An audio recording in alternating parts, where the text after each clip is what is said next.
1 साल, सिर्फ एक गलती की वजह से मेरा गवर्नमेंट जॉब का सिलेक्शन पूरे 1 साल से डिले हो गया। और सबसे शॉकिंग बात पता है क्या है, मेरी पढ़ाई में कमी नहीं थी, मैं घंटे भी दे रहा था, ठीक है, 6 से 7 घंटे पढ़ाई भी कर रहा था, नोट्स भी बना रहा था, क्लासेस तक अटेंड कर रहा था, लेकिन फिर भी नहीं हो पाया सिलेक्शन, ठीक है। और फाइनली मुझे समझ आया कि प्रॉब्लम मेहनत की नहीं थी, प्रॉब्लम थी मेरी स्ट्रेटजी की। और आज इस वीडियो में मैं आपको वही एक मिस्टेक बताऊंगा जो शायद आप भी कर रहे हो, ठीक है, आप भी कर रहे हो, आप जैसे बहुत से लोग अभी कर रहे होंगे, और जिसकी वजह से आपका सिलेक्शन जो है वो बार बार डिले हो सकता है, ठीक है। तो आइए शुरू करें मेरी शुरुआती प्रिपरेशन स्ट्रेटजी। जब मैंने प्रिपरेशन स्टार्ट करी थी ना, तब मुझे लगता था कि सिलेक्शन का मतलब क्या है, ज़्यादा से ज़्यादा थ्योरी पढ़ना। तब मेरा पूरा फोकस क्या होता था, लेक्चर्स कंप्लीट करूं, नोट्स बनाऊं, पीडीएफ जो हैं उनको कलेक्ट करूं, जितने से ज़्यादा मैं थ्योरी किसी सब्जेक्ट के बारे में जान सकूं वो करना, सिलेबस को जितना अच्छे से कंप्लीट कर सकूं वो करना। और ऑनेस्टली बताऊं, उस समय पर मुझे लगता था कि मॉक टेस्ट देना एक तरह से वेस्ट है, ठीक है। टू बी ऑनेस्ट मुझे लगता था अभी पहले तैयारी कर लेता हूँ, है ना, पहले प्रिपरेशन कर लेता हूँ, पहले सिलेबस पूरा कर लेता हूँ, अभी मॉक देने का क्या फ़ायदा। पहले पूरे जो सब्जेक्ट हैं उनको परफेक्टली कवर कर लेता हूँ, उसके बाद मैं मॉक देता रहूँगा। और यही सबसे बड़ी मिस्टेक थी मेरी। मैं रोज़ पढ़ रहा था, रोज़ क्लासेस अटेंड कर रहा था, रोज़ नोट्स बना रहा था, लेकिन एग्ज़ाम के अकॉर्डिंग प्रिपेयर नहीं कर रहा था, ठीक है। डिफरेंस समझ रहे हो, पढ़ना और एग्ज़ाम के लिए प्रिपेयर करना दोनों अलग चीज़ें हैं, है ना, दोनों अलग चीज़ें हैं। जैसे मैंने बताया सिलेबस कंप्लीट कराओ, ठीक है, मॉक्स भी दूंगा, तैयारी पूरी नहीं है, मुझे लगता था तैयारी अभी पूरी नहीं है, ठीक है, अभी कहाँ से दूं, है ना। फिर आया एग्ज़ाम हॉल का रियलिटी चेक।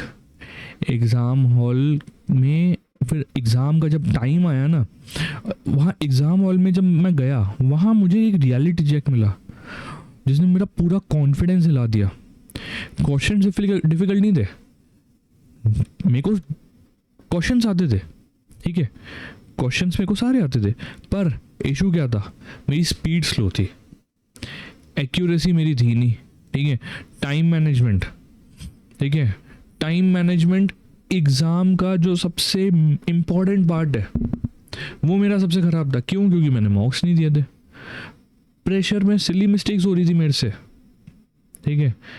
घर पे अगर मैं एक इन्वायरमेंट क्रिएट करके, जो एग्ज़ाम हॉल वाला जो इन्वायरमेंट कहते हैं ना क्रिएट करना, वो क्रिएट करके अगर मैं पेपर सॉल्व करता ना, तो शायद ये एग्ज़ाम हॉल में मेरा ब्रेन फ्रीज नहीं होता, ठीक है, वो एग्ज़ाम हॉल में मेरा ब्रेन फ्रीज नहीं होता। और उस दिन मुझे रियलाइज़ हुआ, पहली बार रियलाइज़ हुआ कि सिर्फ नॉलेज काफ़ी नहीं है, ठीक है, एग्ज़ाम एक स्किल गेम है, और ये सिर्फ मॉक्स और प्रैक्टिस से आ सकता है, ठीक है। जितने ज़्यादा मॉक सॉल्व करो, जितनी ज़्यादा प्रैक्टिस करो ना, उसी से आ सकता है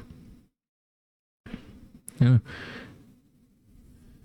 जैसे अब इसको ऐसे देखिए, आप क्रिकेट में अगर आप क्रिकेटर हो, ठीक है, आप सिर्फ थ्योरी देख के तो बैटिंग नहीं सीख सकते ना, कि ऐसी बॉल आएगी तो आपको कवर ड्राइव लेना है, आपको स्ट्रेट ड्राइव लेना है, ठीक है, आपको पुल शॉट मारना है, वो नहीं कर सकते ना, नेट प्रैक्टिस करनी पड़ती है ना। वही मेरे को वहाँ पे समझ में आया, ठीक है, वही मेरे को समझ में आया वो चीज़। उसके बाद आया, एग्ज़ाम के बाद आया मेरा सबसे बड़ा रियलाइजेशन, ठीक है, सबसे बड़ा जो मेरा रियलाइजेशन है ना, वो आया एग्ज़ाम के उस सेटबैक के बाद, ठीक है। उसके बाद मैंने ऑनेस्टली अपनी प्रिपरेशन को एनालाइज करा, मैंने जो तरीका है मेरी प्रिपरेशन है उसको अच्छे से बैठ के एनालाइज करा। और उस समय पता क्या रियलाइज़ हुआ, उस समय मेरे को रियलाइज़ हुआ कि मैं जो प्रिपरेशन कर रहा हूँ ना, वो एक कंफर्टेबल प्रिपरेशन थी। कंफर्टेबल मतलब लेक्चर्स देख रहा हूँ, आसानी से आपको करना क्या, आप बैठे हो लेक्चर देख रहे हो, नोट्स हाईलाइट कर रहे हो, है ना, बुक पढ़ रहे हो, लूसेंट उठाई हाईलाइट किए जा रहे हो, है ना, वो कंफर्ट जोन में था मैं, ठीक है। मॉक्स देना अनकंफर्टेबल लगता था थोड़ा सा। क्यों? क्योंकि ऑनेस्टली अगर बात करें ना, मॉक जो है ना वो एक तरह से आपका ईगो तोड़ देते हैं। मॉक्स आपको अपनी रियलिटी दिखाते हैं कि एक्चुअल में आपकी स्पीड क्या है, आपके वीक एरियाज क्या है। प्रेशर क्रिएट करते हैं, वो जो टाइम चल रहा होगा ना उसमें एक प्रेशर क्रिएट किया जाता है आप पे कि आपको जल्द से जल्द करना है। ठीक है, एग्ज़ाम का टेम्परमेंट कैसा है, ठीक है, वो सब सिखाता है मॉक। और हम में से बहुत लोग इसी रियलिटी से बचने की कोशिश करते हैं। हम पढ़ते रहते हैं, हम सिलेबस कवर करते रहते हैं, लेकिन टेस्ट नहीं देते। और जब एग्ज़ाम वाला दिन आता है तब एक लगता है झटका। ठीक है, 440 वोल्ट का झटका लगता है एग्ज़ाम वाले दिन। उसके बाद मैंने एक डिसीजन लिया। ठीक है, उसके बाद मैंने एक डिसीजन लिया। उसके बाद मैंने कहा चाहे मॉक्स में कम स्कोर है, कॉन्फिडेंस टूट जाए, पर रेगुलर मॉक दूंगा। ठीक है, स्टार्टिंग में बहुत बुरा लगता था, बहुत खराब स्कोर आता था। ठीक है, कट ऑफ जो दिखाते थे ना वो उसके आसपास का स्कोर तक नहीं पहुंचता था। पर धीरे धीरे चीज़ें इम्प्रूव होने लगी। कैसे? मॉक्स दिए, उनका एनालिसिस करा। हर मॉक देने के बाद मैंने ढूंढा कि मेरी गलती कहाँ हुई है, मैंने कहाँ टाइम वेस्ट करा। ठीक है, कौन सा सेक्शन मेरा वीक है, कौन से क्वेश्चन हैं जिनमें मैं बार बार गलती कर रहा हूँ। ठीक है, ये सब मैंने एनालाइज करा। और ऑनेस्टली बताऊँ, मेरे को इम्प्रूवमेंट दिखने शुरू हुई। ठीक है, धीरे धीरे मुझे इम्प्रूवमेंट दिखने लगी। क्योंकि मॉक्स जो है ना वो सिर्फ मार्क्स देने के लिए नहीं होते।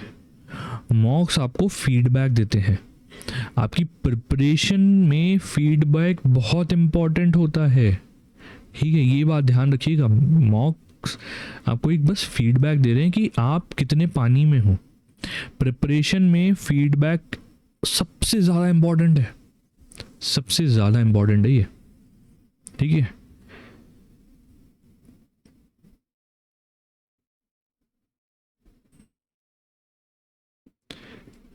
कंसिस्टेंसी और एनालिसिस। ठीक है, मोस्ट इंपॉर्टेंट चीज़ एनालिसिस।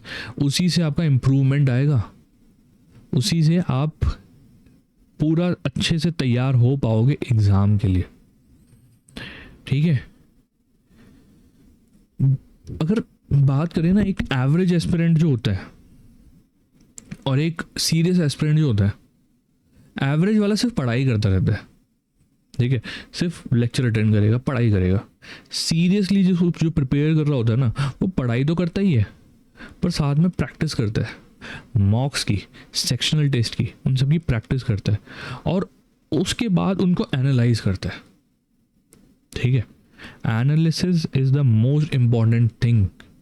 एनालाइज करना बहुत इंपॉर्टेंट होता है। और अंत में ना सिलेक्शन, ये जो सीरियस कैंडिडेट होता है ना उसी का होता है। एवरेज वाला अटेम्प्ट पे अटेम्प्ट देता रहता है। ठीक है, जब तक ये गलतियां समझ में आती है ना तब तक समय निकल जाता है।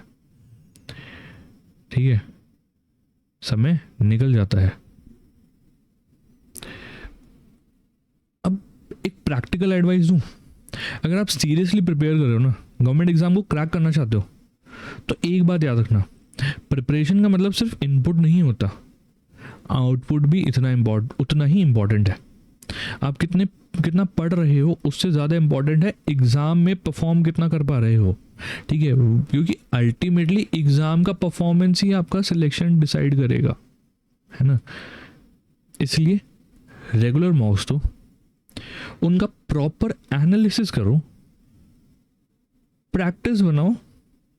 ठीक है, प्रैक्टिस बनाओ कि उस डेली करना है ये सब। ठीक है, कुछ हो जाए, अगर आप बिगिनर हो ना, इनिशियली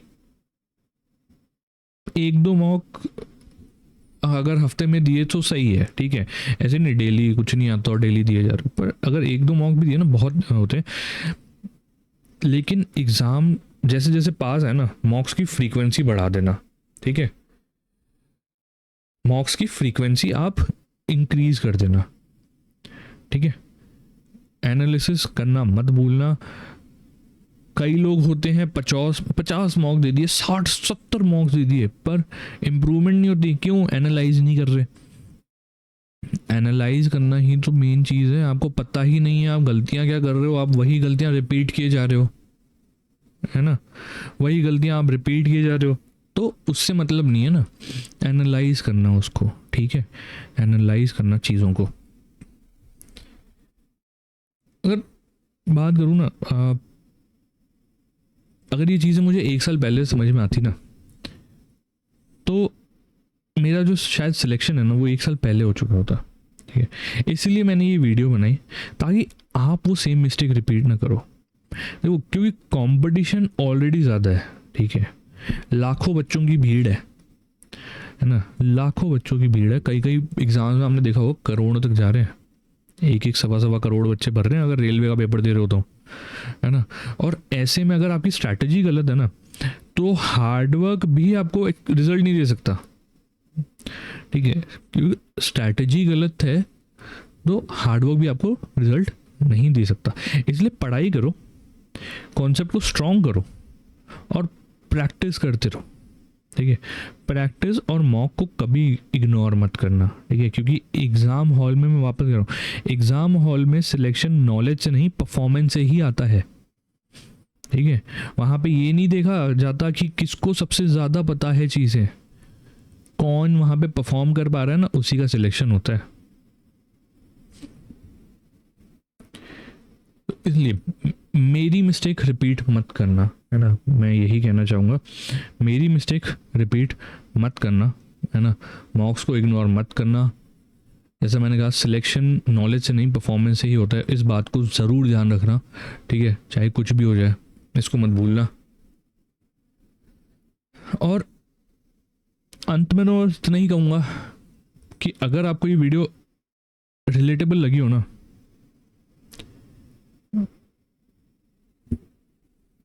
तो कमेंट करके ज़रूर बताना कि क्या आप ये गलती कर रहे थे, ठीक है। और अगर आप चाहते हो